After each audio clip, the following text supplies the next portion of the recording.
our lesson training number 6. This is the beginning of the second module, and if you're asking me, probably the one that is going to help you the most. Help as in help to understand and to contextualize how your own journey relates to what it actually is that you're trying to do.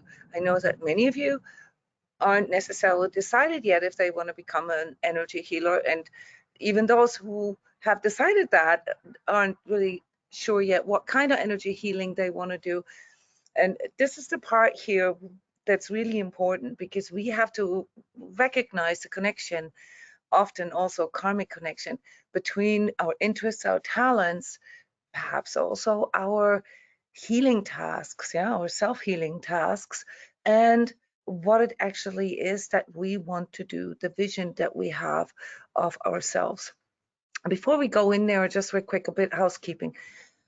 Quick question. The training times, now that we've all gone through time change, do you want to maintain them as is? Or do you want them to do you want them an hour earlier? This is something that I mentioned at the beginning already. I don't know how the time change affected you. Yeah, if you have an opinion or a request. We did meet in the middle in the beginning, so we could start at 3 p.m. Eastern time, for example, which would be sort of a middle ground. That's just something, you know, I can think of. It doesn't matter to me. So just keep this in mind, okay? If I'm not hearing anything from any one of you, then we're just going to leave it as is. Agreed on that? Are we all okay with just leaving it as is if we don't talk about it? Oh, I'm happy with this time, Jona. This works best for me in Australia. I would love it an hour earlier, but even just half an hour earlier would be a big difference, because it's even late evening here. Okay, so yeah, that's why you need to speak up. Yeah, half an hour earlier. Julianne, is half an hour earlier a big difference for you? No, half an hour earlier is fine, so that's good.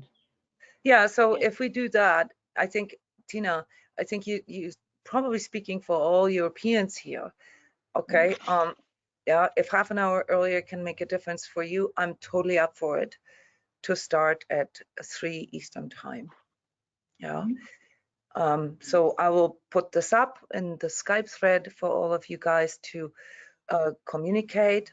Yeah, and then I give you guys the last okay, but I kind of expected that. I kind of expected that we're going to go something earlier a little bit, maybe meet in the middle. All right, just real quick, because that's a question that comes up, and almost everybody has asked us questions except for those of you who have been doing the transCODES training with me already and have experienced the difference.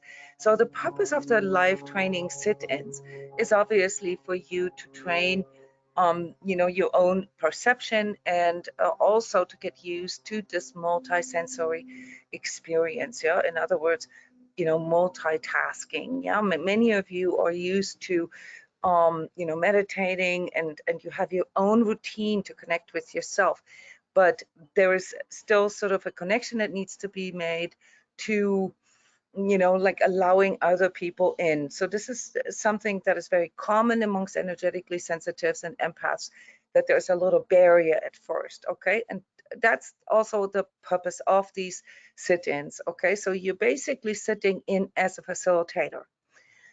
Now, there are sometimes confusions here with being a participant and being a facilitator, whether you're sitting in or you're actively facilitating.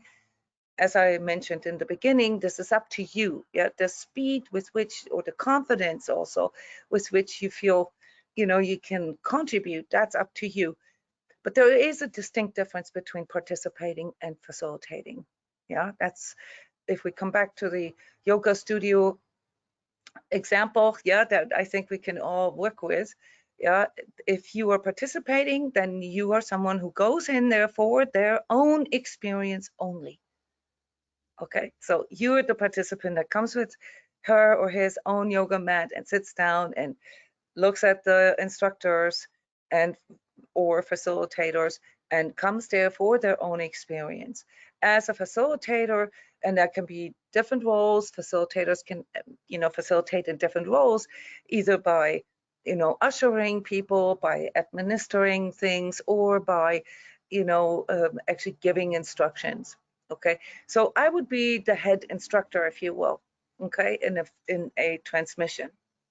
I'm the one that directs the energies, okay? And as co-facilitators, obviously you have to trust me there a little bit, but you also have a say. So those of you, Julianne, I like taking you as an example because you've been around for so long.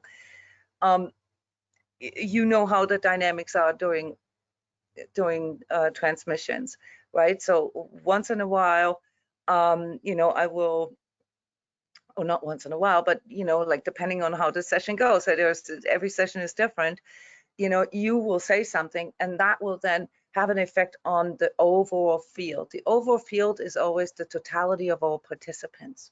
Yeah. And just so that we're clear on this, guys, and I really need you to honor this. This is very, very important for my own self-worth. Participants are people who pay for those sessions. I am allowing you into my sessions with my clients, okay? And when you come to co-facilitate, I am not reading your energy or working on you energetically, okay? I am allowing you to, have that learning experience by watching me doing it, yeah? And I reveal as much as I can depending on what the process is. The Grace Gaia Sophia session that we recently had was a very deep session. In those kind of sessions, I'm doing the energy work on the participants in the background because the process that we are going through, in this case, it was Cindy and I, and Jared, you were there. I didn't know you were there. I felt your energy, but I thought that you just sort of joined in because I sent you the instructions. So if you tell me that you want to sit in, and you're not a participant, then you get instructions, all right? So that is your entry into the session field. I would appreciate it if you guys let me know when you're sitting in, okay? In that case with Cindy, we went really, really deep into, and you can look at that thread yourself. I know, Jared, you read the thread, into what appeared to be Cindy's process. Jared, do you want to share real quick, because others haven't really seen that? I mean, those of you who've done the shadow work session yesterday, you can just back up and then you can see the thread. Yeah, sure, Jona. I'm because I'm so new to. I mean, I've worked with you before, obviously, but it's been many years. So, and I'm the whole. This is all new to me. Sitting in is new, and not being a participant, and so I had no clue what I was doing. But when you read the thread, because you said afterwards that you read the thread, it appeared as if I was working on Cindy, didn't it? It appeared to me like Cindy was actively participating in the process. That's how it appeared to me. Nice.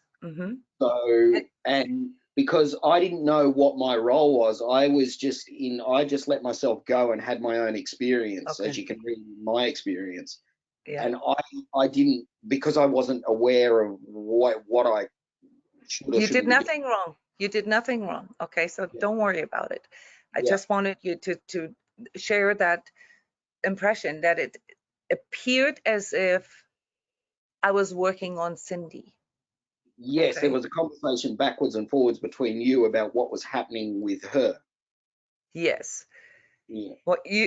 And here is the transition. Here is, and this is very hard for a linear mind to understand. That's why there's so many questions about that. Okay. When we enter the field and we allow the field to become one with us, okay, then the processes that are started in us, okay, they are the processes that are going through the whole entire field. The way a person experiences it subjectively can be different. I often make comments about this, and in fact, in the report that I wrote about the Gaia Sophia process, I even listed sort of different ways how this may have been experienced, yeah, by participants, because the process was so deep. All right, and when we work the energies, we don't have to, like, I work everybody individually in the background. Like, I can show you what my my protocols look like. Okay. Many of you have seen this already, but this is like, let me show you what my protocols look like. Okay, but I take one person as an avatar, okay, and work through that person's energy. So this is what my protocol, how my protocols look like, okay, of each person. Do you see how detailed they are? Yeah. But the process itself, I can find out what the process is without needing to differentiate what the individual subjective experience is. First, I focus on the process. I allow the process. I actually allow the process to happen within myself. Okay, and then I look at all the different participants. That is only the case if you ever do group sessions. If you do individual sessions, obviously you'll have only one person there that you're looking at. But I would still recommend that you do it this way, that you allow the process to go through you, and then you look at how this process is differently with the other person, or, you know, many other persons. So when we have 20, 30, or like with the True Self session, we have 70, 80, 100 people in that session. I'm not looking at how the process goes for each individual. I'm looking at how it's different for each individual. Does this make sense to you guys? Yeah? Yes. It's like you only need to get the code for the overall process. Okay, and then, you know, with the recording experience, you can tell by looking at a person's energy how they're processing it. Every process gets metabolized, yeah, differently for each person. So when I take one person like Cindy is in this Gaia Sophia process was an avatar for the majority of the people in the group. Yeah, the majority of people in the group have had lots of grace sessions already, have had a good reference feeling for what grace is. So it wasn't really about the fundamental emotional mental processing of that. It was specifically about the session focus, which was self-correction and error perceptions. So how to self-correct error perceptions. And so we used, Cindy was basically the canvas on which all that process happened. Yeah. I know that this can be hard to understand, but since you guys haven't really decided yet if you ever even gonna do group sessions, yeah, multiple people in one session, I wouldn't worry too much about it, okay? Because it's a lot easier to do this with just one person than with multiple persons. So as you're learning here to do this with multiple persons, yeah, you're getting the optimal training for that. Because every session that you ever do with one person only will be relatively easy compared to that, okay? And that's also why it's really important for you to not measure yourself or your abilities or your capabilities with what you are sitting in here, okay? It's like, if I compare this with, you know, like say music, okay? You're learning an instrument, okay? And you're listening in on a world-class orchestra, yeah? But you are, let's say, a violinist, okay? You will never obviously reach the capacity of what a full orchestra can, even if you will become a master violinist, okay? But in the process of you becoming better as a violinist, you need to know how all this composes as a full picture. Does this make sense? Yeah, so as we are sharing all our different instruments here, okay, we're getting a very, very differentiated picture. So co-facilitating is basically all of us playing a song together. That's the session focus. Yeah. I'm the conductor. Okay. I determine the key and the tempo and, you know, these kind of things like the conductor would. All right. And we all bring in our instruments. And I do want you guys to focus on your instrument. Okay. And if you don't know what your instrument is yet, then I just want you to watch other people's instruments. I want you to watch, that's what the sitting in means, how they're utilizing it, how they're applying it.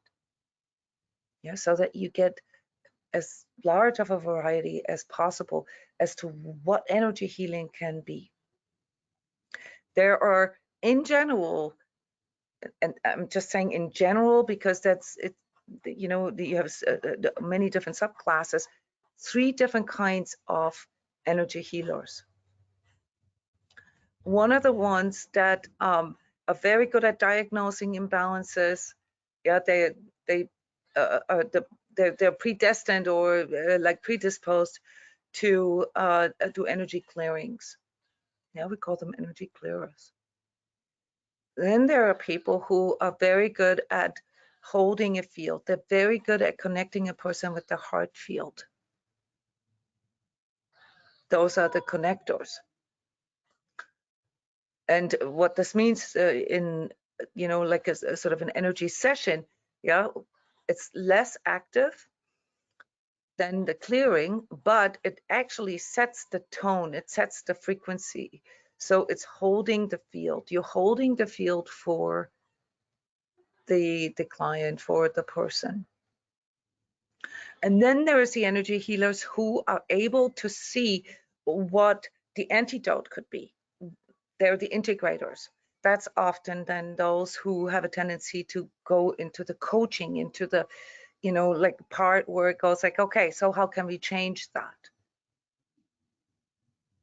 So you see these 3 different parts of healing, clearing, connecting, and integrating can also be found in the type of energy healers that are out there.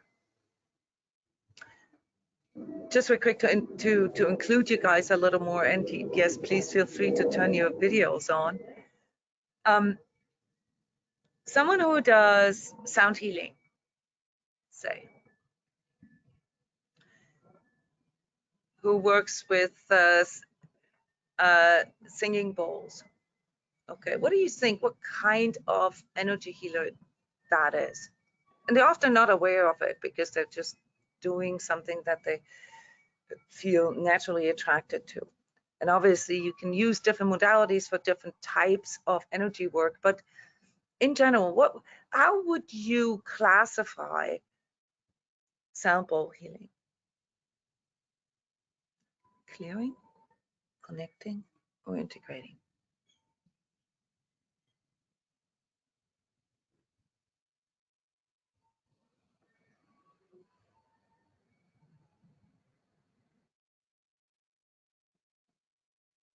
Yeah, I would think it'd be connecting.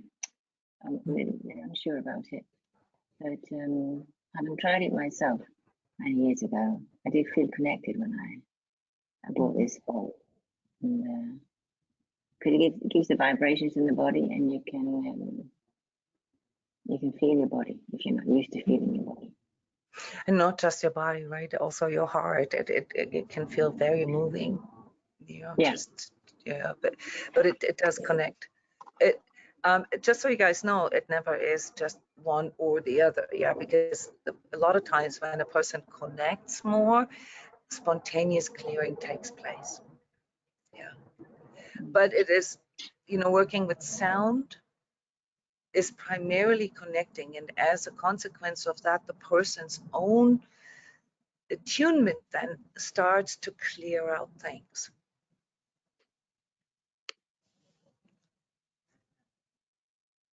Any more suggestions? Like, I mean, what? Okay, so what about body working? What about massage?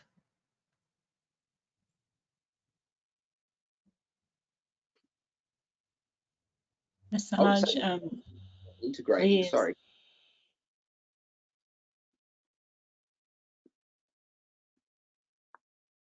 Who goes?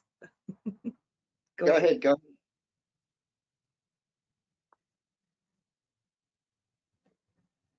I can say that I don't feel good about going to a stranger and having a massage. I can't tell you why. I really don't. Okay, but that's just your personal opinion, right? Obviously, or experience. Obviously, there is a lot of massage therapists out there, and they have a purpose. And for some people, it's really good. Some people do. I mean, the choice of modality, that's a different question. Right now, we just want to feel into what these different modalities actually provide and what category of healing they're providing. Yeah, I would say, Jona, that massage clears the blockages because the tightness and you're holding tension. So when that tension is released, you sort of feel like a, Yeah. you know, and then that relaxation can help someone, you know, who's tightly wound before the massage just feel so much better, and then they can sort of see things from a hopefully different perspective, how they feel relaxed. But the nature of the actual energy work that took place is clearing. Yeah, it's clearing. It leads to, yes, because the blockages get sort of massaged out. But the cool thing about this, and again here, please think more in this sort of trine way, okay? When you remove blockages, yeah, then, and this is the first thing that happens to people in body work, is that they start connecting more. Yeah, and as they're connecting more, yeah, they start releasing, yeah, often crying or, you know, other physical releases. And that then allows them, like you just said, to see things in a more clear way, or to connect with a certain topic that was previously blocked better, so that they can integrate better. Yeah, so again here, it's not either or, it's more or less sort of what started all of the processes. Yeah, so healing always has these three components, but some modalities enter or facilitate the healing process in different ways than the other. Okay, what about yeah, say an astrological reading. Let's take some of your guys's disciplines here so that we can have direct answers.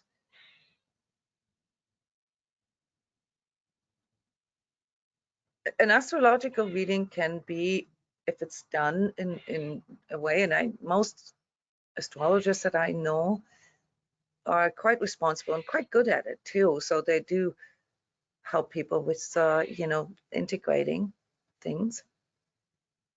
Jared, go ahead. Yeah, I would say connecting and integrating for sure. Yeah, definitely. It's the connection with things, right? So when somebody who does a reading for you talks about, and any topic really, you know, says, okay, in November, you know, you're gonna have to like pay more attention to your family life, or to your finances, or to your body, or whatever. And that moment, that person starts tuning into that. Yeah, it's almost like a reprioritization, right? Or obviously when it gets a little more specific, you know, about certain processes that you pick up on astrologically, right? What the person is sort of,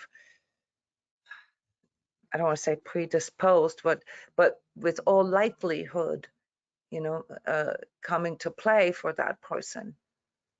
Yeah, then it allows them to, like, say, pay attention to it a little more. Yeah, be a little more careful about what they say or how they view things. So definitely connecting and integrating.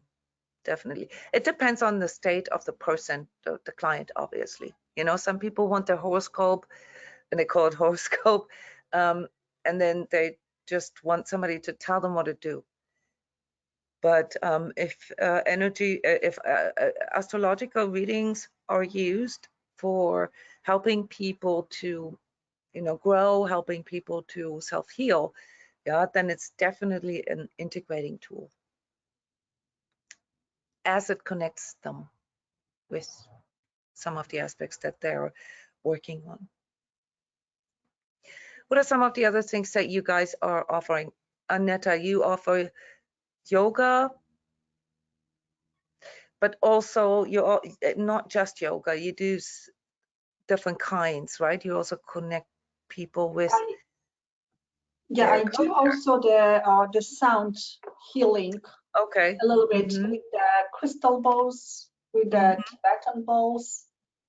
So, and I would say that for me, and the reason why I am using that, it's mostly for clearing energy. So when I've got a big group coming to the studio, I first start with the clearing the energy with the tuning forks, and it really works. So I would say that for me, the sound is definitely for clearing. I set the frequency probably because my balls are set up to a different frequency, like the heart chakra, like, you know, the solar plexus. So definitely it kind of, you know, opens up the certain parts and certain areas. You just figured it out. You just figured out how the clearing actually takes place. The clearing is taking place through upping the frequency in the room.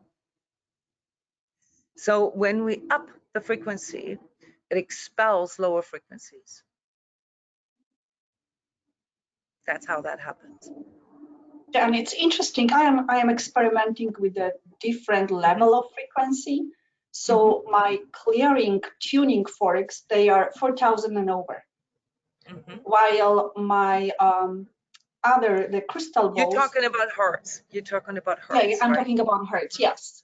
And then while the chakra balls are, well, depends on the chakra, but it's like a 120, 420, you know, that's kind of range. So it's much lower, but it's still kind of higher for us as the humans.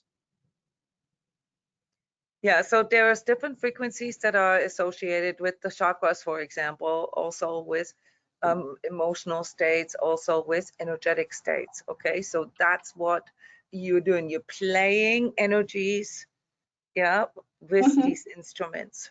Okay, and they can be used for all of the above.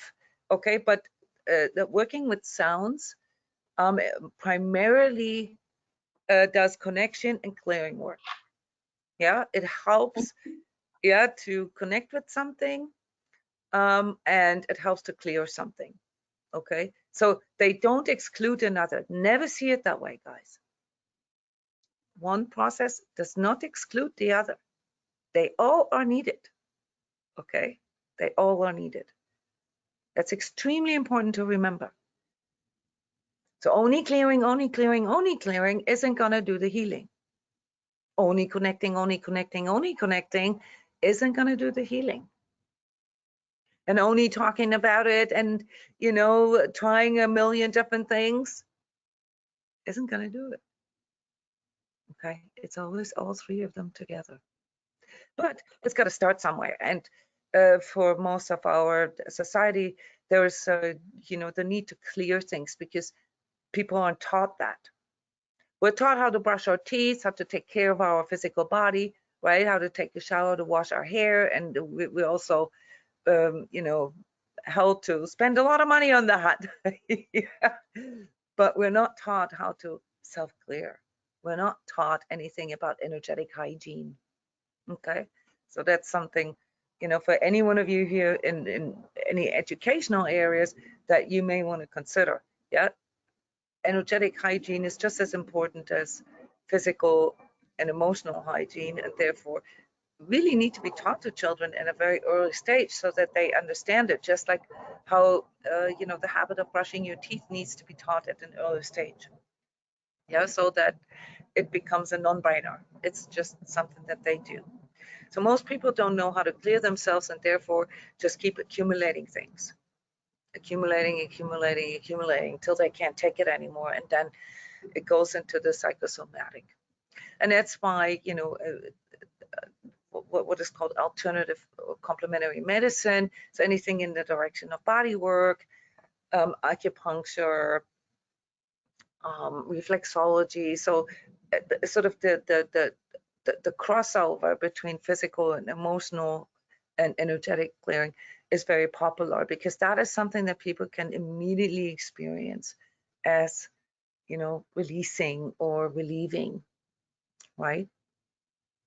Integrating is much trickier, okay, because integrating means, and this is the rise of life coaches, you know, integrating means that you have to take all the goal that you have or the problem that you have, and then you have to take all the ways how you approach it and align it to another. That's where then the integrating comes from. Yeah, so if I go out and ask people, you know, a random group of people, say 100 people, who of you believes that healthy nutrition is good for you? Everybody is going to raise their hand. Okay, who of you believes that you know, staying away from contaminated foods or foods with, you know, artificial sweeteners, GMO, high fructose corn syrup, and colorants is needed? Well, you know, I would say like 80% will raise their hand, maybe 70. Yeah. And if I then ask, well, who of you actually does that? Who of you eats 9 to 15 different kinds of fruits and vegetables every day, stays away from GMO, artificial sweeteners, colorants, you know, MSGs? How many do you think actually raising their hand?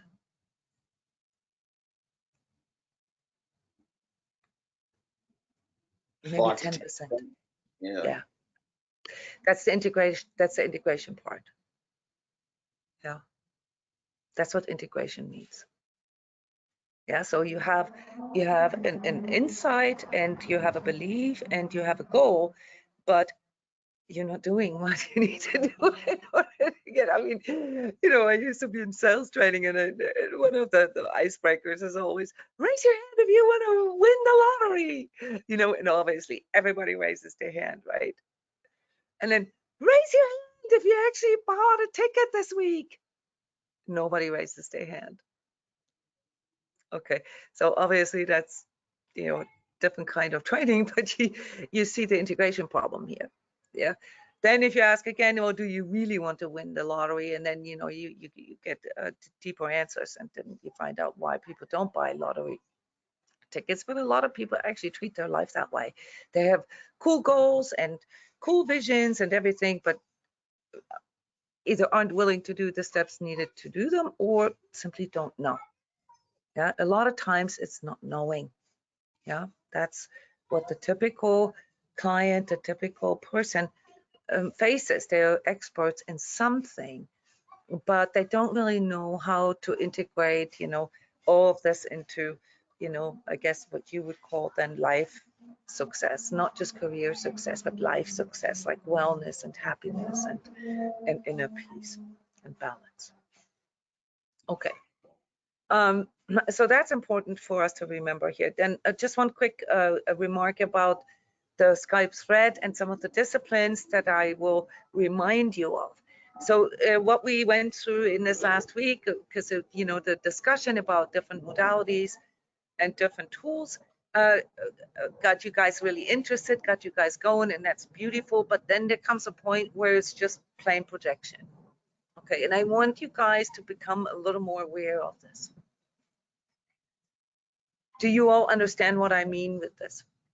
When you are sharing something that you think has value, that represents your values, yeah, and it has a meaning to you, and you share this consciously with a group here, a group of trainees, yeah, we're all trainees of something, you know, that is a very, very wide field.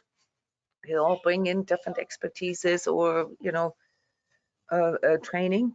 Okay, and you want to share something with others, then make sure that you let them know what it is that you're sharing. Okay, so Julianne, sorry, that one hit you, you know, when I said, I just asked you a question, you know, and obviously that made you pull back right away. There was no judgment, obviously, about the link that you shared, but I want you guys to refrain from just sharing links and no commentary.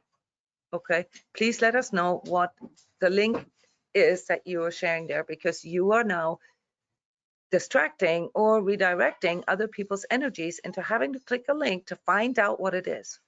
That is a projection. Okay. If you think it's worth it, then inform the person so that they can have like an informed consent. Oh, this is about this, and you like it because you know, it expresses this or this really well. Wonderful. All good. No harm done. Yeah, and you guys are all grown-ups. You can all decide what links you want to click on.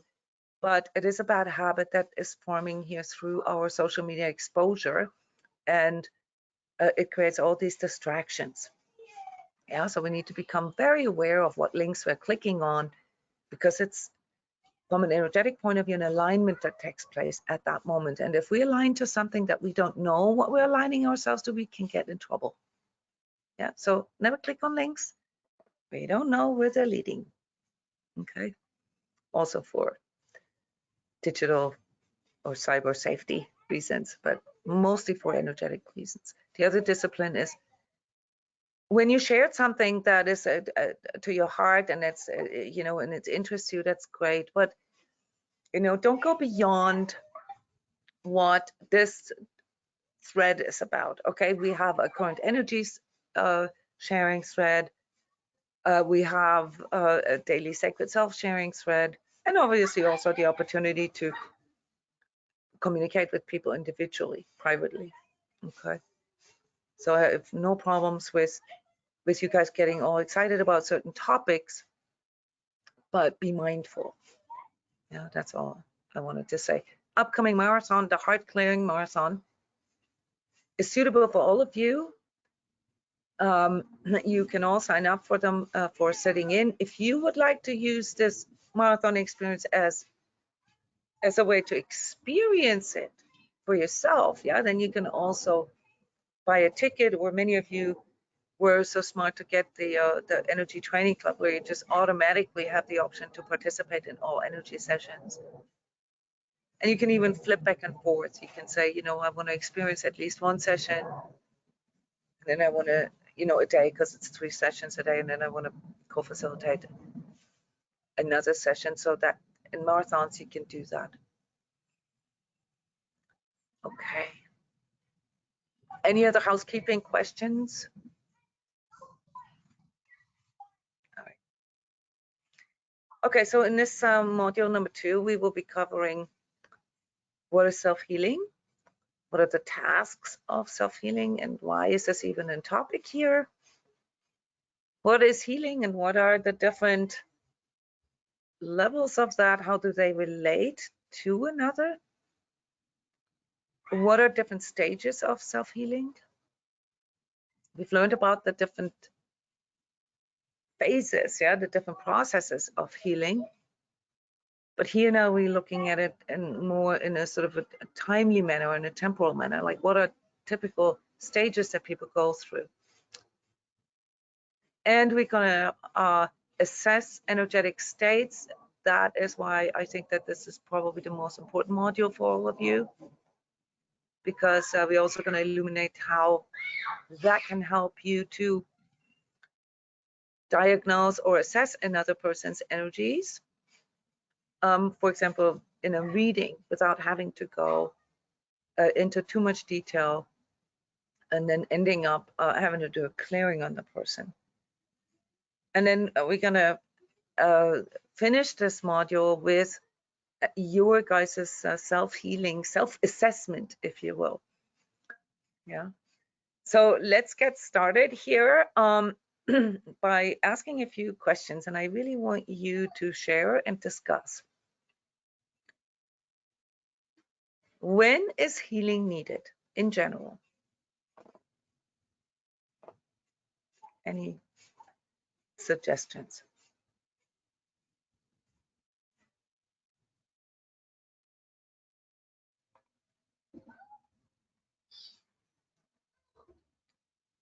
Don't think too complicated.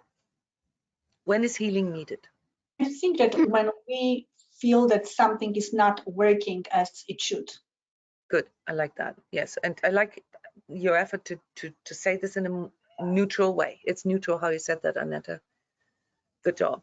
You know, when something isn't working the way it should, or, you know, when something is out of balance, I guess. Okay, that's when the need for any kind of healing, right, occurs. Now, just because we need healing, yeah, doesn't necessarily mean that we need something or somebody's help, correct? We can also approach things through self-healing. For example, we can make teas, you know, if our stomach is upset, or we can, you know, take a shower when we feel that we are, you know, we've absorbed too many energies. You know, we can do a lot of things on our own, correct? What are some of the things that you guys do on your own as sort of maybe regular self-healing methods? Meditation. Okay, what else? Diet, exercise, Mhm. scanning, clearing.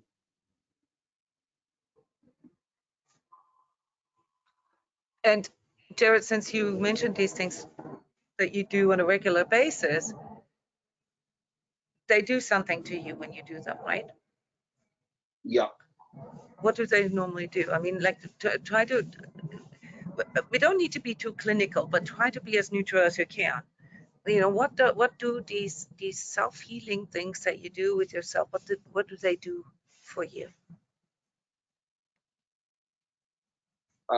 They integrate for me. So, for example, if I've got a feeling stuck in a chakra, which usually comes up in my solar plexus, Mm-hmm. and I feel into it in meditation, then energetically it'll shift in some way, Yeah. and it'll integrate and snap into place. All right, then let me just ask you here real quick. How would you in real life, yeah, as a normal person, perceive that your energies in your third chakra are stuck? I mean, how does that affect your life? I can feel it as a pain, like a sharp Okay, a physical pain? physical pain. Yeah, sharp. Yeah. Okay. Yep. Okay, and obviously that could be anywhere, right? We could have that in different places in our body. So when you apply self-healing, it can help you to alleviate or get relief, or, you know, bring about you know, a pain less or less painful. You know, it can take pain away, physical pain. Yeah, regardless of, you know, how you identify where exactly, but you use these self-healing methods to alleviate yourself from, I guess, tension and physical pains. That's correct. I mean, you know, there's one level on which we may find out that we need healing. Okay. What are other levels on which we may need healing? Mental and emotional stress. Yeah. Okay. What is it? Yeah. Give us an example, like a real life example of mental stress, Melly. Feeling really confused about something, or not being able to think straight. Yeah, I was just thinking going out in nature is really good, and then it can clear your head, you know. Yeah. Yeah. So integrate your thoughts and emotional processes. Yeah. Or there is a specific kind of mental state that can fixate us onto something. Yeah. Who has a good example for that? Yeah, I do that. Well, what's the fixation? And sort of an obsession, going over something over and over again. And Okay, yeah. but what's the most common one currently happening pretty much in 80% of all people on this planet?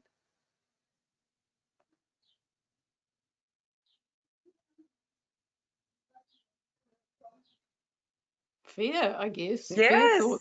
Yeah. And it's Yeah. quite simple. I was trying to make is. up a big story, but no, it's just fear. Yes, Yeah. it's fear, worry, anxious Yeah. thoughts, ruminating. what if, you know, like all that kind of stuff. That's very, very the most common fixation that people have on a mental level. Yeah, so yeah, let me ask you guys, since you guys are the self-healing experts, does meditation work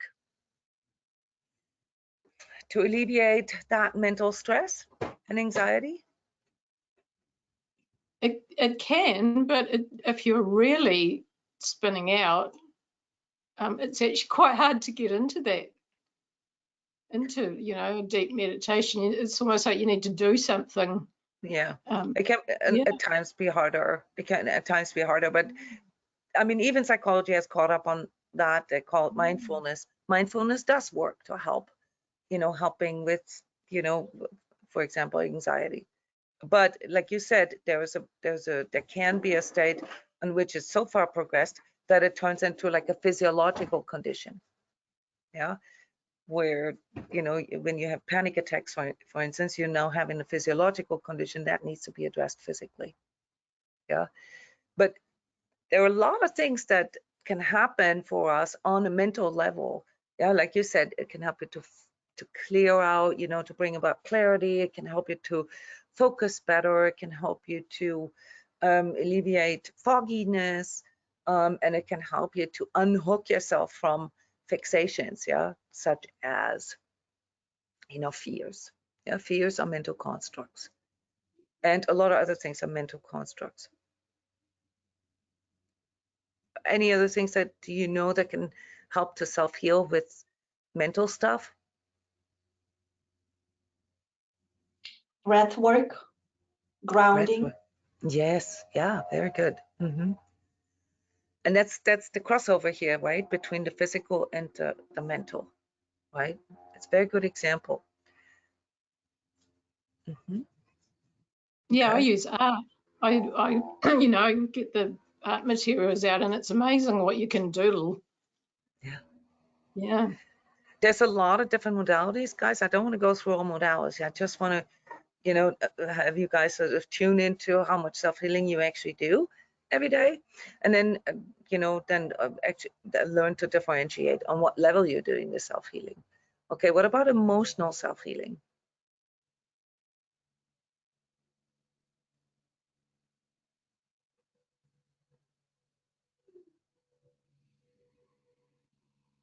Anybody ideas? Sometimes it's when you need to talk to someone, or journaling, or yeah, or even watching a movie. Yeah. Listening to music, Yeah. playing with your dogs, if you have any. Dancing. Dancing. Yeah, Derek, what did you say? Walking in nature, Walking in nature, yeah. grounding. I mean, as you can see, we were now realizing that some of the modalities can do a lot of different things for us on different levels, right? They can help us physically, physiologically, they can help us emotionally, they can also help us mentally. Okay. And like they said, shifting out of that, to shift out of that environment, like go for a walk, do something, because just shift to where you're at environmentally, what's around you. I find going for a swim in the ocean, floating in the ocean, oh my God, I just can let go of everything, and it just go, and I'm like, okay, and that can help me get back to center. But if I can't do that, I have a shower and let the water clear. You're onto something here, Julianne, because that's the next question. What does healing lead to in energetic terms? Well, self-healing, that you actually realize that you can do it yourself, that what? We can shift where we're at. We can actually feel what's going on within us, and then we can shift it. So shift is the key word here. It's a choice. Yeah. What does healing do?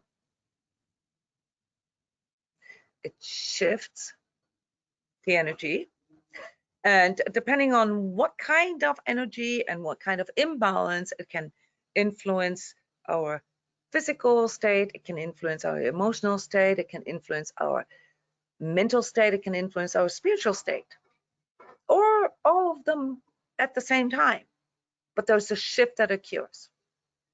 And remember, in the very first training, I defined what healing is. Healing is whenever the energy shifts from a lower into a higher state, frequency, if you will, relative to the previous state. Okay, so when you're all clogged up in your energies, when you are overloaded, when you're tired, when you're stressed out, okay, all that leads to your energy lowering in frequency. And when you clear something out, it rises in vibration. When you connect, when you call a friend, or when you write something down and you connect with your emotion, okay, it lifts things up. Yeah, mentally, it can allow you to see the bigger picture. It also lifts up your perspective. It can also lift up your spirit. That would be the spiritual component of healing and self-healing. But there always is, from an energetic point of view, a shift of energy that takes place. What you need to learn, and this is nobody's ever taught you that this shift of energy can occur on any of these levels of reality, of physical, emotional, mental, spiritual, energetic, because it will affect the others as well. But sometimes, yeah, when you're dealing with a hands-on, say, mental problem, or hands-on spiritual problem, or hands-on physical problem, which would be the most effective way?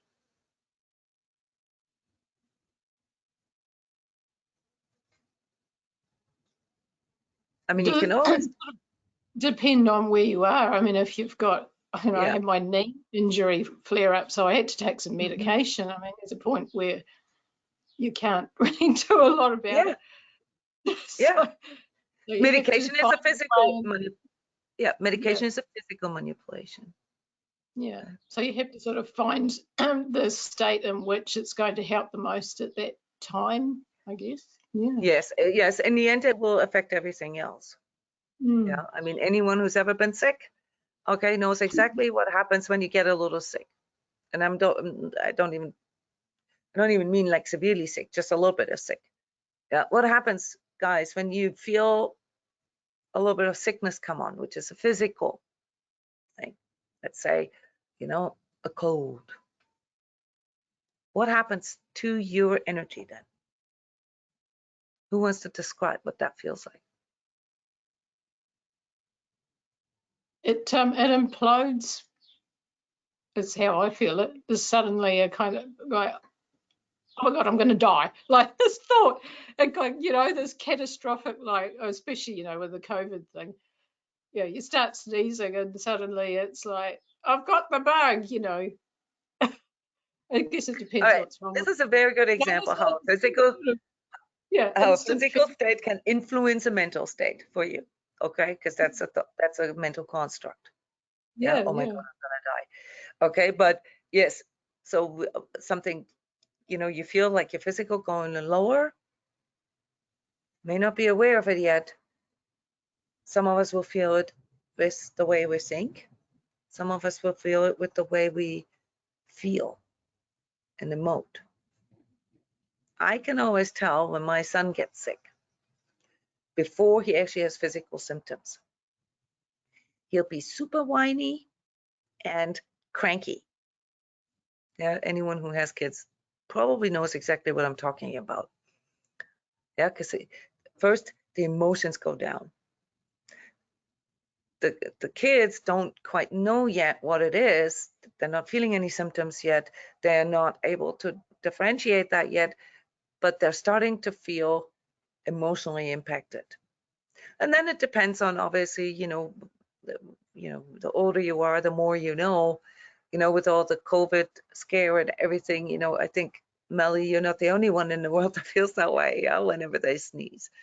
Yeah, so there's a lot of damage that was done here with the pandemic, inducing fear into people when they, just having normal colds. How many times did each of us thought we had COVID, and how many times did we actually have COVID? Anybody?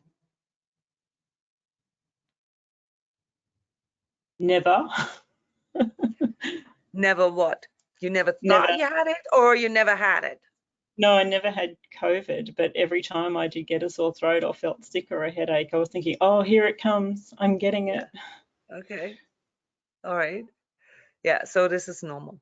Okay. And it has to do with the outer condition and bombardment and stuff like that. But really, the reason why we're talking about this, guys, is for you to become a little more aware of how these different modalities, how they work into another, and also how the self-healing affects the healing.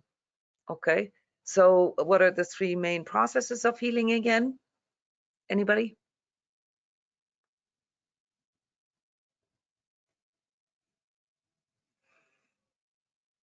Clearing, connecting, and integrating. Okay. And not necessarily in that order. Okay. Yeah, they all have to happen. That's correct. They all have to happen. They all happen. If a healing takes place, then these three things have happened. Okay. And when do we speak of self-healing?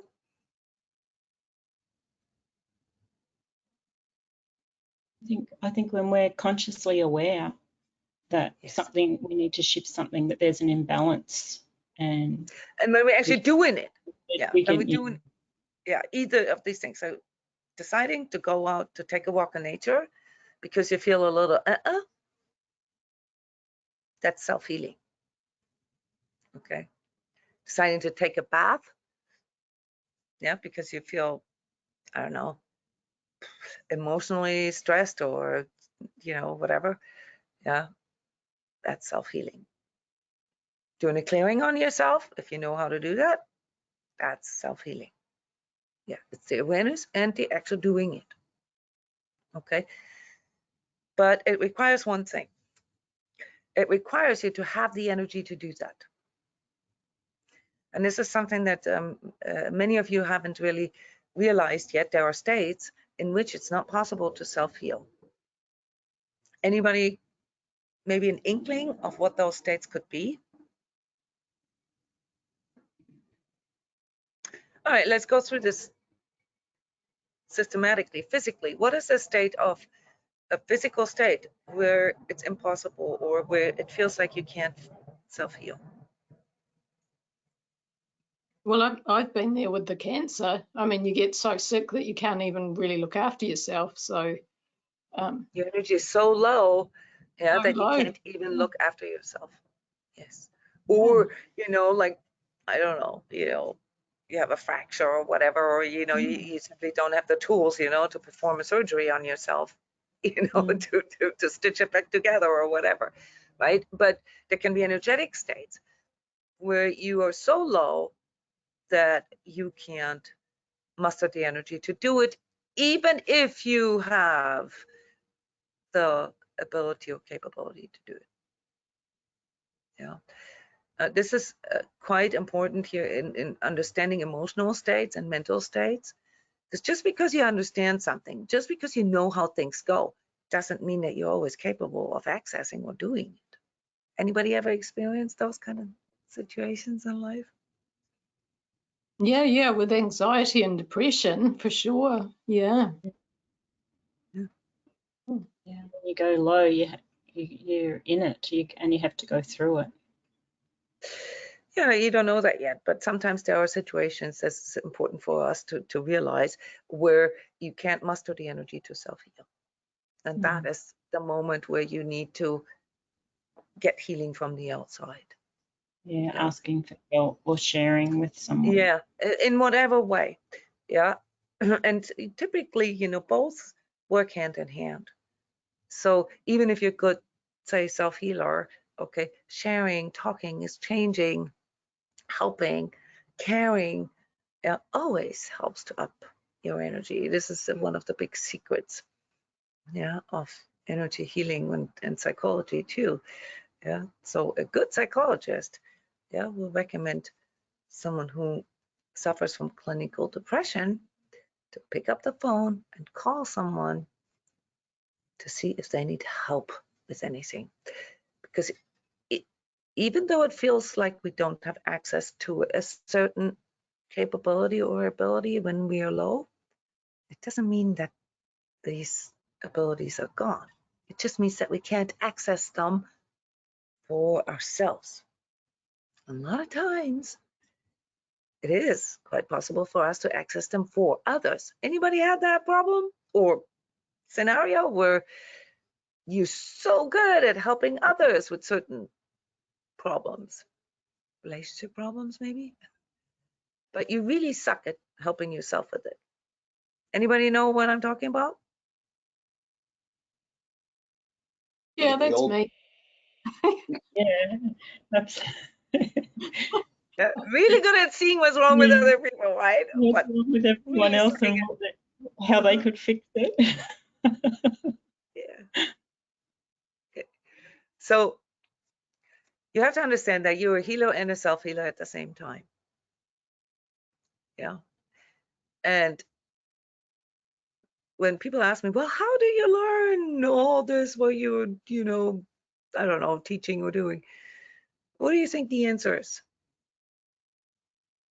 It's actually going through it yourself. Yes. You've been through it and you found how you found the medicine within. Yeah. So how does one become a healer? It's very simple.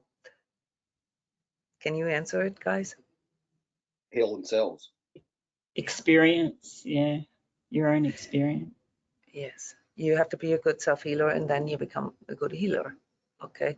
Now, there are some things that, like just because you, let's say, haven't experienced a certain thing doesn't mean that you can't heal it. Okay. So this statement that you have to experience it, you have to go through the self-healing process yourself, it's a true statement, but the ego mind wants to create a logic out of it and basically say something that you can only be good at, something that you've gone through yourself. That is not correct.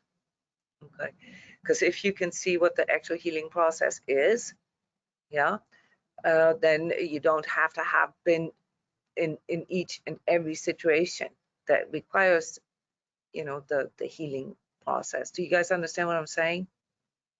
Yeah. So, being able to identify what the different states are that the person is in, regardless of how they got there, regardless of the content of that, is the main healing task. This is where we apply the healing. Yeah, it's the same with us. We don't always know why we're feeling bad. So when we take a walk in nature, it's not always that specific. All we really need to know is that certain things can help the person to shift their energy or to up their energy. Yeah, and ideally, obviously, we want them to shift their energy into a higher state because we understand that that is when healing occurs. But as I mentioned earlier, when Julianne spoke you onto something, shift in and of itself does something to people. Yeah. So when we shift, even if you don't qualify it yet, but it's just like when you refocus on something. Yeah, it doesn't necessarily have to be much higher in energy. We'll talk about this in more detail, what these activities, thoughts, and actions can be, but shifting the attention can already do healing. Why do you think that is?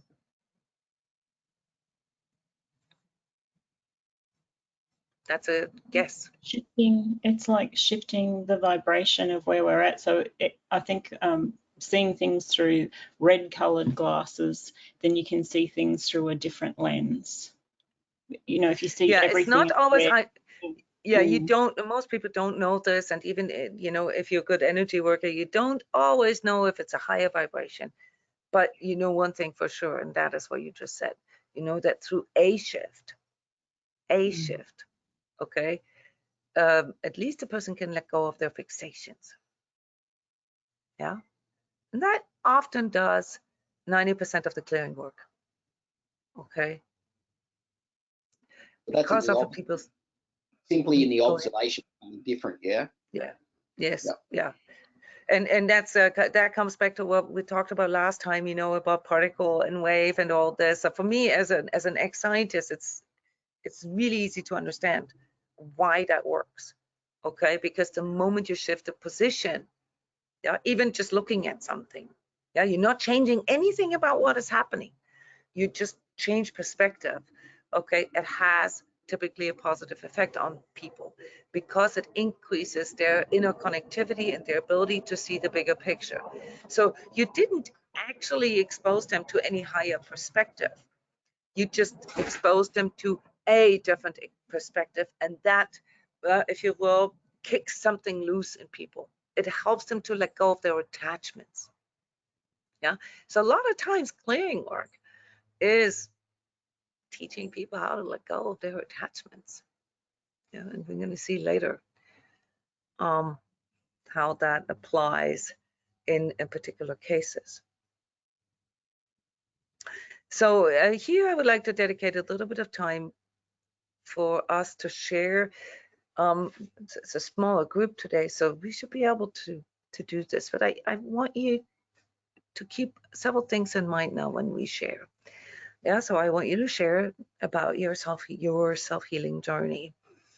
Yeah, and how your own journey affected your career, your relationships, and also your outlook in life. So you know your story, but I want you to be disciplined about it. I don't want you to project.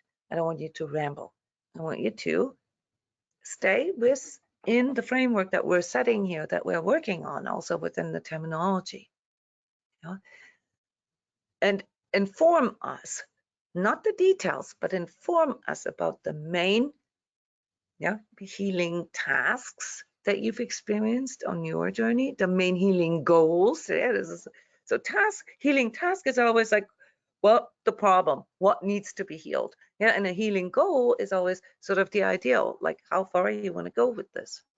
Yeah, and again, healing is not just mending what is broken or you know, what is flawed. It's also improving. Yeah, it's upping the energy, upping the vibratory rate of something. So a goal can be, you know, really up there. Yeah, a healing goal. Yeah, then if, as we will learn later, healing and abundance, yeah, and with it also wealth, yeah, material wealth, physical wealth, and you know, in form of money, any kind of abundance, physical health, yeah, love and relationships, they all require at least a minimum of the frequency of healing to manifest in our life. So healing goals, yeah, always need to be seen in conjunction with abundance. And, you know, sort of what comes after that. Yeah, what comes after everything is improved, everything has grown, everything is expanded. Well, those are the higher goals in our life. Yeah, obviously, love, peace, joy, and I guess the absence of pain, if you ask the ego. Yeah.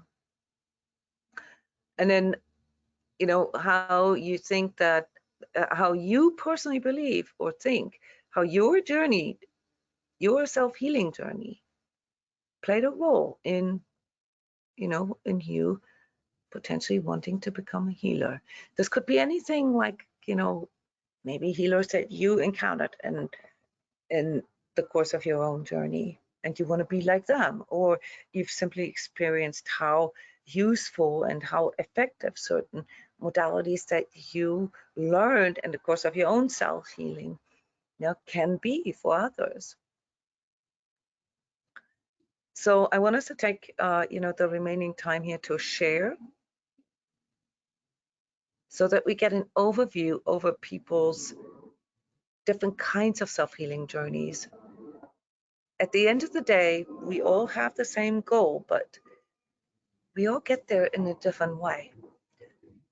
So do you guys want me to call your names, or do you want to like volunteer?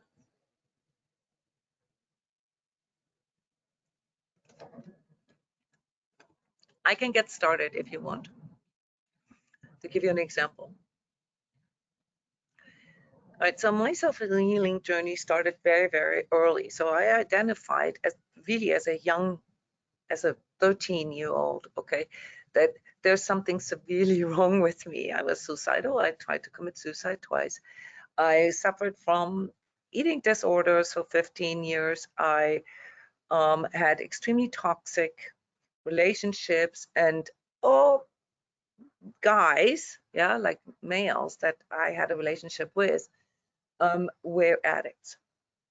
Okay, so it doesn't take a lot of math to figure out that it's actually kind of a miracle that I'm alive. Okay, so clearly I was set up, you know, to experience a lot of pain, a lot of abuse as well, all sorts of trauma and so forth. And by the age of 13, I came to the conclusion that I can't take it anymore. Yeah, but with 15, you know, I've like, you know, I really wanted to end this. And when somebody has such an extreme experience of life, yeah, that is literally life negating. This is like the lowest place that somebody can be in, yeah, to wanting to end life itself. Okay, in those moments, you know, you either go or you have some kind of spiritual experience, and that's what happened to me. Okay, and in that process of, you know, of like literally experiencing me still being alive as a miracle, and as something that helped me to appreciate life itself. All right, I then started to become more and more interested in life itself. So that's how my journey as a scientist started. Yeah, as a chemist, as a biochemist, I really, really wanted to know how life works. And then obviously, you know, you know, figuring out how money works, how, you know, you can survive in the world. Yeah, I felt very alone, very on my own, very self-sufficient. Obviously, with all the trauma that I've gone through, became very resilient and self-sustainable, but not really good at relationships. So, you know, first I figured out how life works, then I figured out how money works, and then I tried to figure out how relationship works, and that was very, very painful. I wasn't very good at it. And that is then what motivated me to study, to educate myself, to try all different kinds of modalities.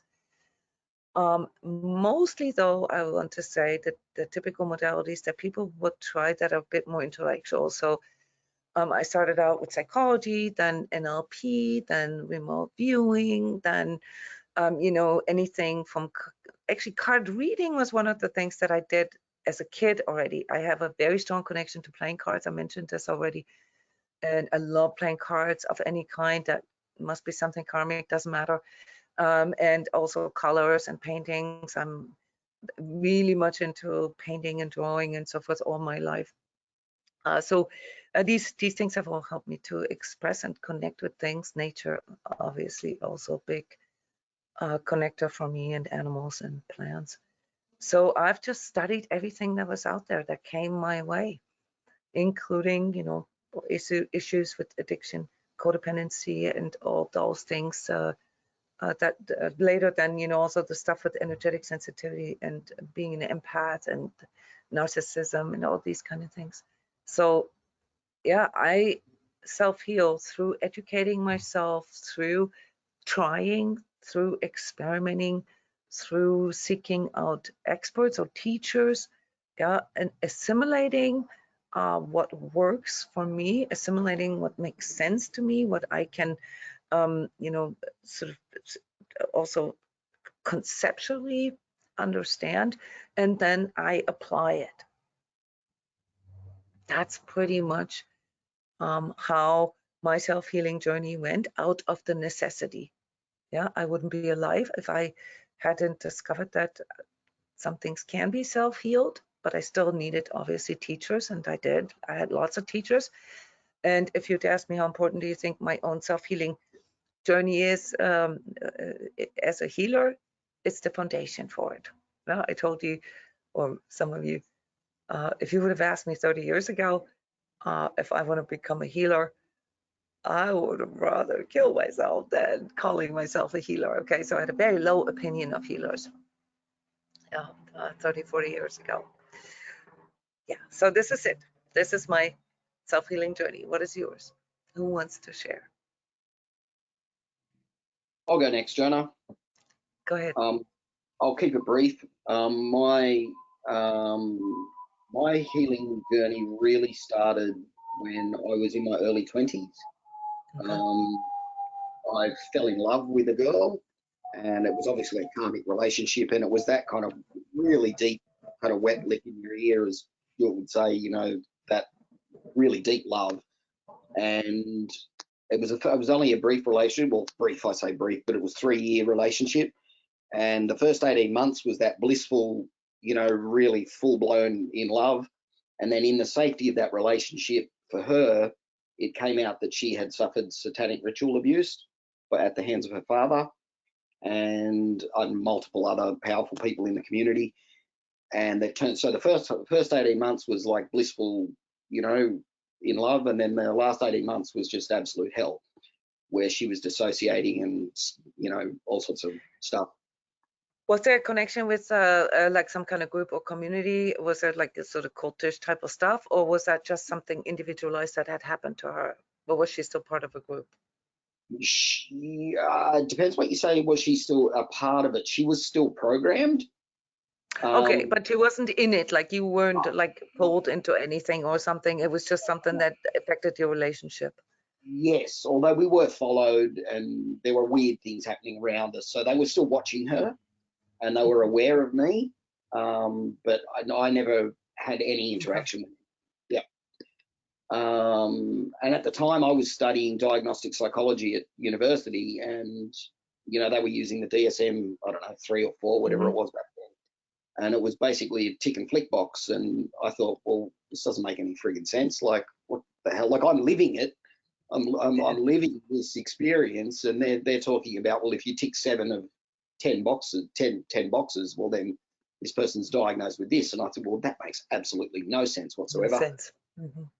So then we broke up, and then I had to start my own healing journey because I was so traumatized, because I was the white knight.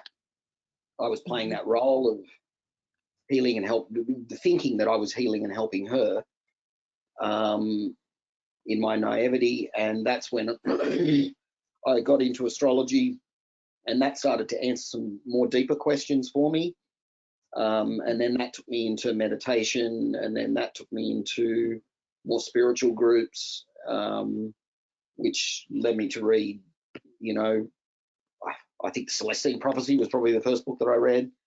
Me too. Then, not the first book, but it was the first sort of like new agey kind of book. Yeah, that really got me going. And then, and then Silent Power really took me by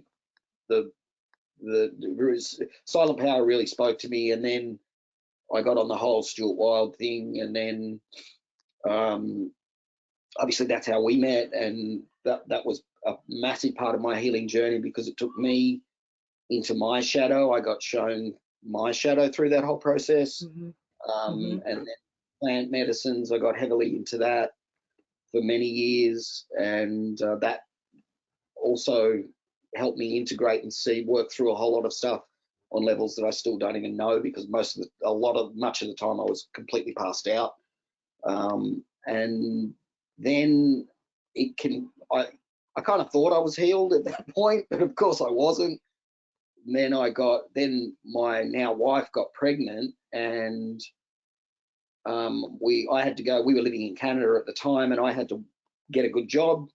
So we had to move back to Australia where I could walk into a good job, and I walked into a child protection job, which was hellish. And I was there for 12 years, and that led to some pretty chronic alcoholism for me. And then my whole kind of world fell apart. And so I realized, shit, I'm still friggin' healing here. Like, I thought I'd kind of fixed a lot of stuff, but clearly I was way off the mark. And so I had to go through a whole healing process again. And that I had to reach out, and I had to get my own therapist. And first I had to acknowledge it in myself, and I had to own it and know that it needed to be addressed. and I couldn't really externalize it to say it was just the job that was causing it. It was me doing it to myself. I had to own that. And I was able to do that, and then I stayed in the job and was completely sober, and that was all good. And then I left the job about a year ago, and now I'm here. Okay. So, yeah, trauma was sort of a critical, or like a sort of a triggering event for your self-healing journey. And then obviously more and more and more, you know, Yeah. was added to it, but it started it. It did start it, yes. And fair to say, yeah. Yes, and that impacted me. That karmic thing impacted me, and still does today. Not so much right now, but even as little as, you know, a few months ago, because the impact that it had on me about what people were capable of doing to children has kind of impacted me my whole life. And even just a few months ago, I was externalizing it on my wife, you know, blaming her for stuff, that projecting on her, you know, in this ridiculous state that I got himself into. And it was like, hang on, what are you doing here? I was still holding on to the stuff that was related back to that experience with this satanic ritual abuse back in my early 20s, and externalizing it and projecting it onto my wife. And it was like, hang on a sec, what are you doing, you idiot? Like, so I had to pull back in that moment and recognize the projection and heal it in that moment. So it's a constant process for me. Yeah. In that way, our relationships can contribute to our healing process. Yes. And they often do. I was actually kind of expecting you to say, I thought I was healed, but then I found out I wasn't, and then I became a dad. And then the healing took on a whole new dimension. That's actually true, yes. That is Because that's typically what people say, like, oh, I thought I had it figured out until I had a kid. And then everything kind of, yeah. That's actually true. That is actually true, yes. Yes. There's a joke that Jeff and I have.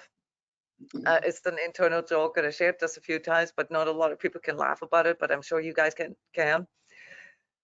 The internal joke is, well, there's always another level. Yeah. That's our joke. Yeah, because whenever we think, okay, that, you know, we're on top of things, this doesn't mean that we can never be on top of things, but it means that, you know, that we recognize the limitation of our minds, okay, to fully grasp the complexity. And this is also what makes it really difficult to teach healing, okay, because the complexity of healing is beyond what we can sort of show in this linear way. It's a very complex matrix, yeah, of different levels of reality and the different density levels and so forth, different frequency levels, and it can be very confusing sometimes. Yeah. And that's why I will always try to make an effort here to relate things to your personal life. And there's also a tip that I would give to you is to make real life examples. Yeah, related to real life stuff, because we can sometimes get pulled into the, and by the way, I think my camera has stopped working. We can get pulled into the conceptual and into the theoretic, into this, you know, the mentalizing of things. And, you know, in order to learn concepts, we do need to break them down and conceptualize them and make them abstract. But when it comes to healing, it's always also the subjective experience of it, which is why it's so important what I said in the beginning. Yeah, you're not going to get any of the processes that happen during these transmissions or during, you know, working with your clients if you're not allowing yourself to experience them, if you're not allowing yourself to let them go through you. Yeah, because you won't be able to pinpoint what kind of emotions they trigger, what kind of inner dialogue they trigger. Yes, and once you have enough experience with it, then you will hear the inner dialogue of other people.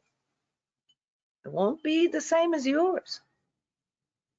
And that's what this level 1 training is about, for you to become so good at knowing yourself that you know exactly when you are experiencing something that's not yours.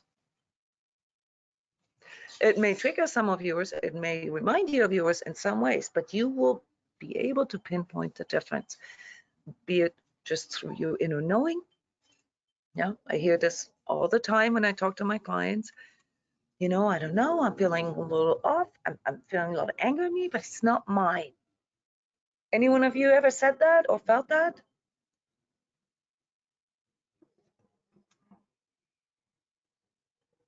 Have you Yeah, ever had that's that a, experience? Yeah, with yeah, I've just anger or sadness. yeah, I've just started to really understand it.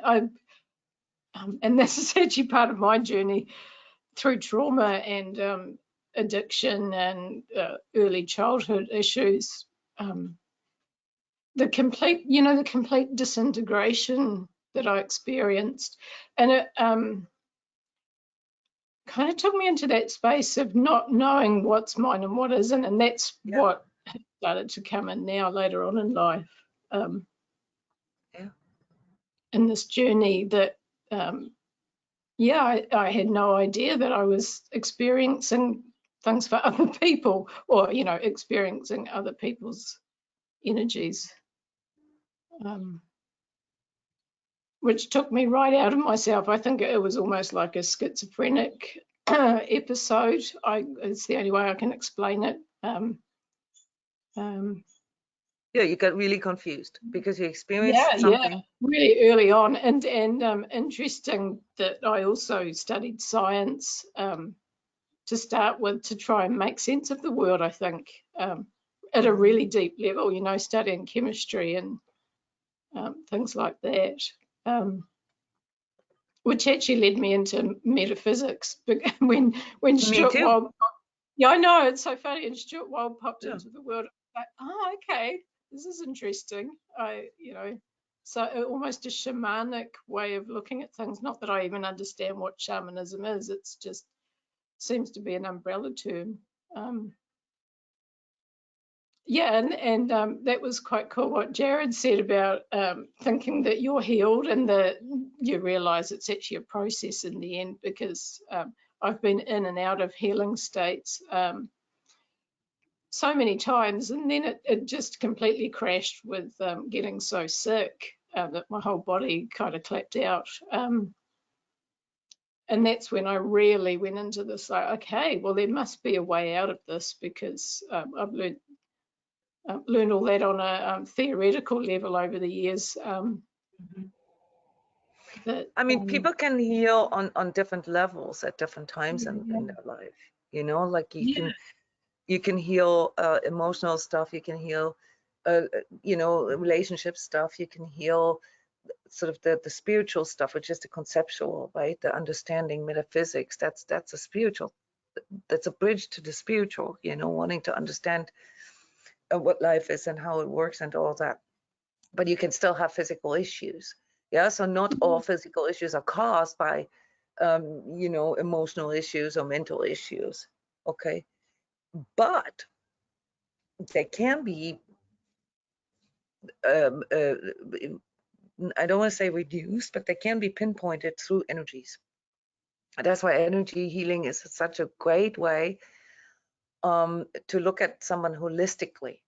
Yeah, you can say, you can identify that a person has a really good spiritual understanding, a really good connection, blah, blah, blah, but, they're completely disconnected, or I like how you called it disintegrated. Yeah, so there was a disconnection between your body, your emotions, and your mind. Yeah. And it's very often the case that people seek the other areas, that are not affected, to excel, to grow, until they're forced, to be dealing with the actual underlying cause, the actual disconnect. So I want you guys to get used to looking at people and yourself, obviously first, from different perspectives, from a physical, from an emotional, from a mental, from a spiritual, and from an energetic perspective. Yeah. And recognize that there can be different stages of healing in different areas of this person's reality. So Melly, for you, your early journey brought you into, you know, the conceptual, the spiritual, and also the intellectual. Yeah. And then through all the different things that you've got exposed to, and then also through the things that you've experienced physically, you learned that there's a connection between those things. And you are currently still, if I understand this right, in the process of healing your body. Yeah. Yeah, and actually one of the things, yeah, talking about healing, and for me it's about wholeness, because that was what I experienced, was a complete fracturing of myself, so which is physical as well. So when, yeah, the my goal is that wholeness, I guess, to bring it all together, integration. That's why this is the reason, guys, why energy healing can be such a cool supplemental tool. Yeah, because it looks at the bigger picture of a person. Yeah, not just the, you know, allopathic view, you know, like what is broken, you know. Yeah, okay, so you got some physical issues. Okay, yeah, you used to have, if I'm hearing you right, mental emotional issues, and you wiggled your way through that, and what helped you was spiritually developing. Yeah, developing that spiritual understanding. Okay, and now you're realizing the connection with the body, and you're applying it to the body.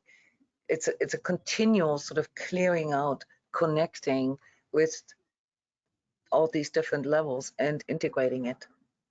You know, it's basically a never-ending story, guys, and it's not something that you can, and you will learn this in the next training, you know, that you could qualify as one day it's all done. There's a reason why it's never done, which has to do with soul task. Yeah, but it's a very good example, Melly. Thank you for sharing.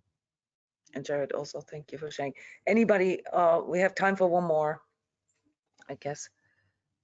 I can jump in. Yeah, please, Aneta. I think in me, it's mostly karma, and it's a kind of interesting how it pops up. And I went through a lot of different healing myself. So at the early age, I can feel something. I can feel that something will happen. Someone will come, or even there was a doorbell ringing. Someone showed up, and I knew the name. I don't know how, but I knew. And with the family energetic stuff, we in my family as a childhood, we were very open, very spiritual, but everybody in a different way. Okay. Some people were very religious, some people were agnostic, but still spiritual, a lot of philosophy going on. And I was a fighter. And it's a kind of a weird, because I was very timid. When I mean very timid, I was very timid. I was afraid of like my introvert. Introvert. Oh, I am not an introvert. I am just timid and anxious. That's basically who I am. And kind of karma made me to live in 3 countries. I was born in Poland. I lived in Great Britain, and the karmic destination is here in United States, where I have been for 20 years. But the Great Britain was the middle country for me to speak English. So that's what it was.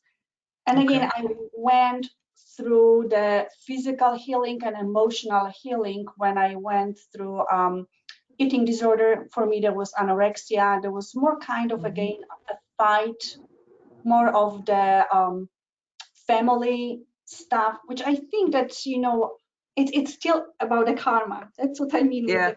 So karmic and relational, that Yes, has always yes. showed you. It's something what I know it was not mine, but I needed to go through that. And at one point in my life, I really wanted to be with someone, get married. So I hired the love coach, which I started dealing with this, you know, emotional and love healing, and it helped me tremendously. And I was able to meet my husband and actually accept him, because he was not so-called my type in the previous, before the coach time. And I was running my own company, and I went through adrenal exhaustion and also addiction, the wine addiction. Wine was the perfect solution for anything in the whole life. So again, when I look through everything, my problem is I've got a difficulty taking care of myself. Really self-care. So again, like I went through the health coaching, NLP, and yoga helped me a lot. It just kind of turned around my world 360. And now I am here in the energy because I know that I still need to clean and clear and heal a lot of parts. Some of the parts are me as a me. I needed to go through that as a person, but I think still there's a lot of karmic stuff which I need to clear just for an paternal and maternal side. That's my feeling. Yeah, so I like how you describe this, like I should have switched the slide here a little earlier, so that we can have a good visual of this. You described how your healing journey went from, well, the spiritual part being sort of the one front and center, even as a child, and then, sort of the physical disconnect, with eating disorder, and the emotional, that's the addiction part, right? That's like, like, and then trying to get a grip on it, right? With NLP, with life coaching, very similar to me. Yeah, and now you're trying to get the bigger picture. Yeah. So the order in which we go through our healing journey, guys, is completely irrelevant. But someone who has been on a conscious self-healing journey will recognize one day that it kind of has to happen on all these levels. Yeah. So, Jared, for you, your healing journey was triggered here through energetic and spiritual stuff. Yeah. And that has then led probably to like lots of emotional and mental stuff. Yeah. Like just like how you described this, even just believing that people can be so dark. Yeah. Like the outlook on the world. Yeah. And what that does to you as a person. Yeah. And to your identity. And also, of course, the psychological issues that come with that, because if you can't get your worldview sorted out, yeah, then obviously there's a strong issues that arise in us. And then maybe the physical part that you're still dealing with, I'm assuming. Yeah. So we all, yeah, please say something if I misrepresent. I don't want to misrepresent anything. I just want to show the sort of the different ways how we get to stuff. Yeah, that's actually perfect. Yeah, that really does sum it up. And I never actually thought about it, that it actually did start with that energetic spiritual stuff, and that it was about my mindset and how my worldview. And I'm still kind of wrapping my head around that, because there's so much satanic stuff that's now coming to light, and it's I'm still wrapping my head around it. So my experience of darkness, my own darkness, and then the darkness of the world is a part of my healing process, and that's a part of my I mean, ultimately, guys, if you're asking me, the way or the order in which we get in contact with stuff is karmic. Yeah, because it starts at a point in our life where we didn't consciously choose that. Yeah, so karmic means that it's something that is already there, that somehow, I like, Aneta, how you said that somehow needs to play out. It's like a program that runs, yeah, that you didn't choose. So ultimately, it's very clear to me as the healer that I am today, that we all go through specific things because we have to go through them, which would be the definition of karma. if you will. The question then arises when you want to, do better, when you want to heal, when you want to bring higher levels of healing and abundance and love and so forth in your life. How to prevent more karma, or how to prevent a repetition, how to out vibrate your own karma. That's then the answers for that can only be found here, with consciousness work. And it doesn't matter, just as a reminder here, whether you see energies or feel them in your body or just know them.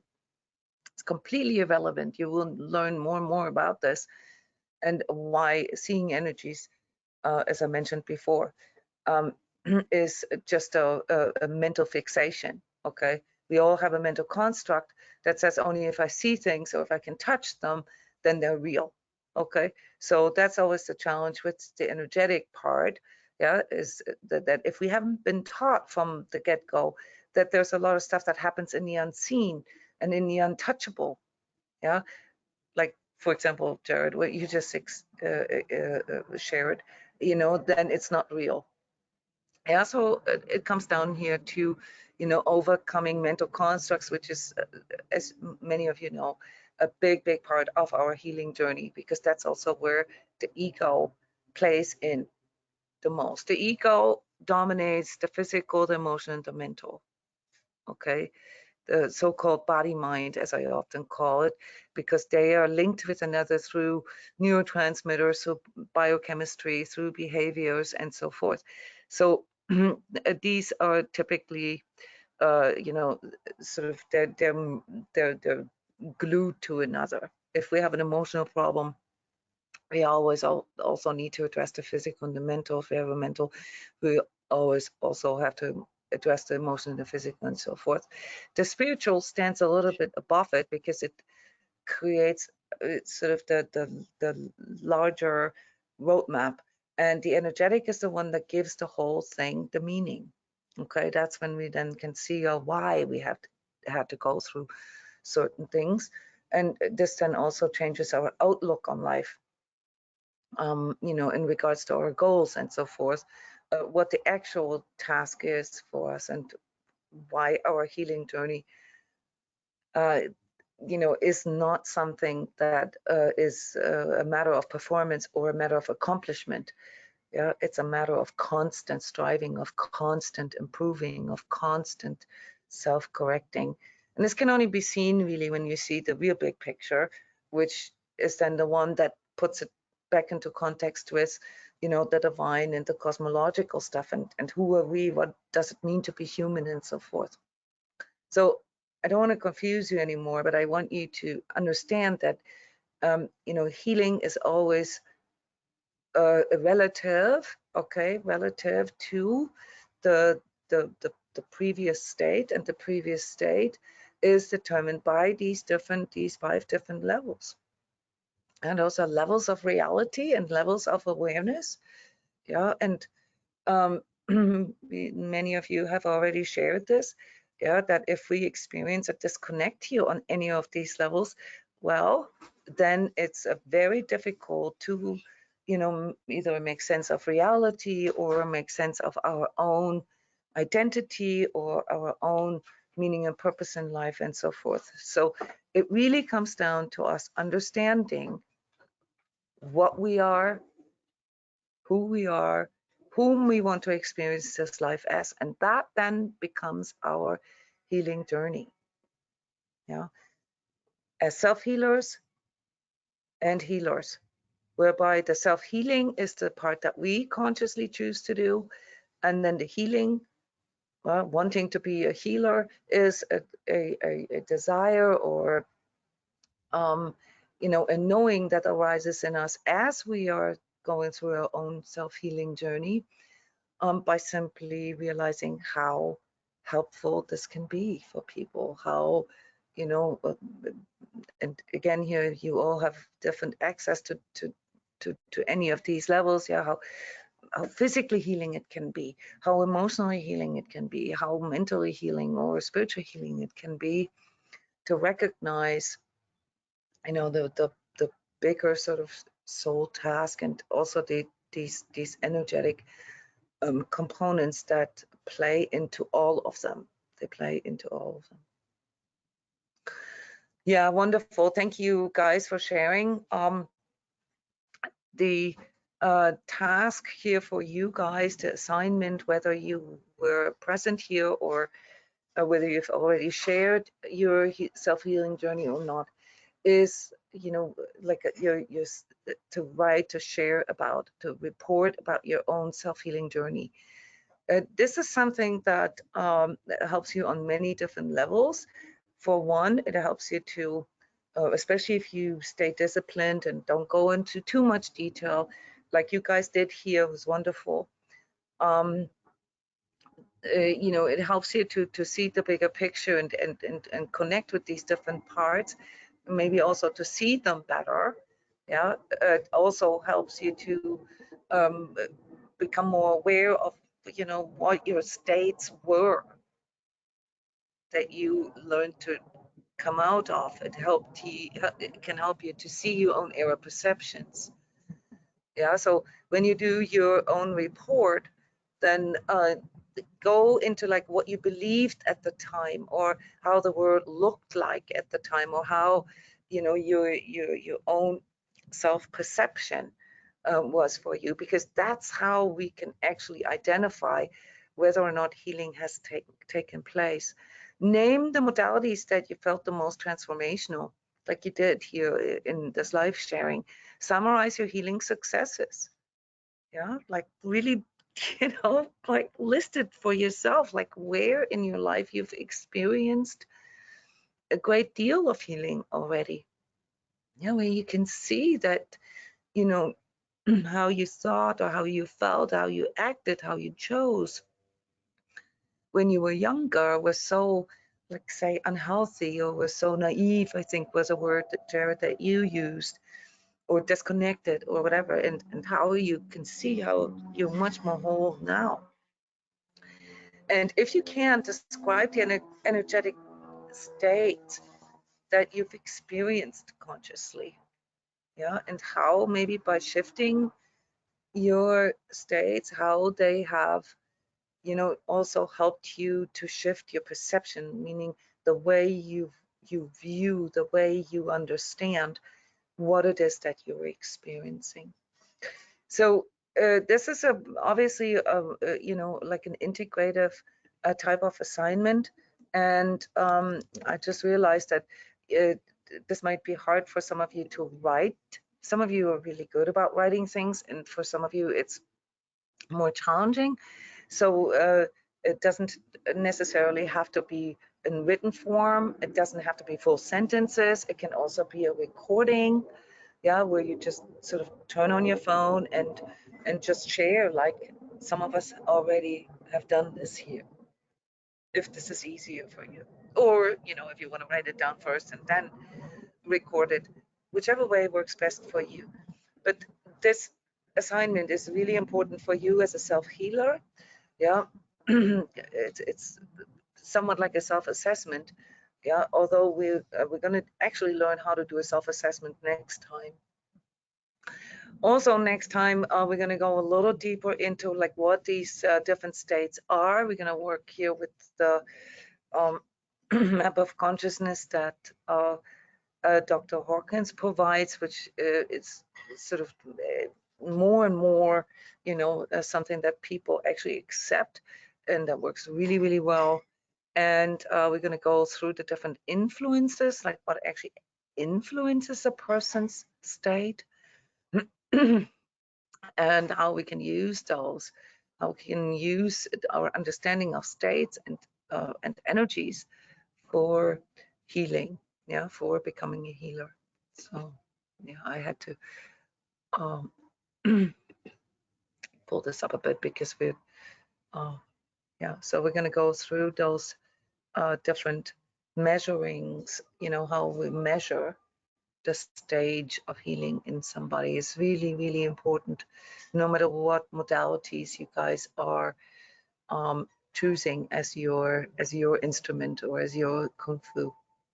Okay. And as always, if you have any questions, ask them in the thread. If you have a recording, you can upload it to the Kajabi. You can also, if that's too technical for you, just post it in the Skype thread.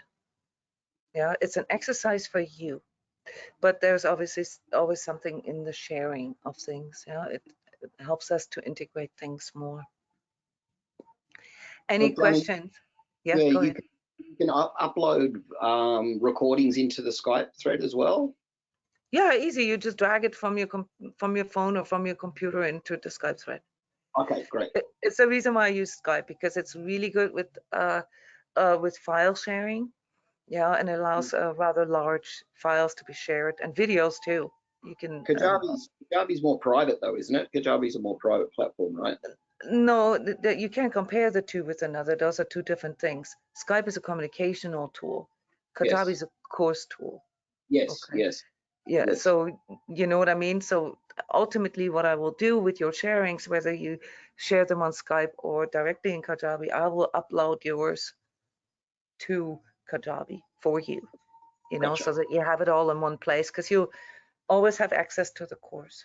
You'll never lose access to the course. So all the assessments and assignments that you do there, they all stay with you. The others can't see them. If you do the assignment as they are for each training, they're just for you. Only I see them. Okay, gotcha. All right. Thank you. Okay, everyone. Thank you for this great training, and see you again next Saturday. I will post a poll just so that we all, you know, clear on this, to start half an hour earlier at 3 p.m. And I will change the training times in the webinar software accordingly so that you get the right reminders and everything. Okay, everyone. Thank you. See you soon. Okay. Bye-bye.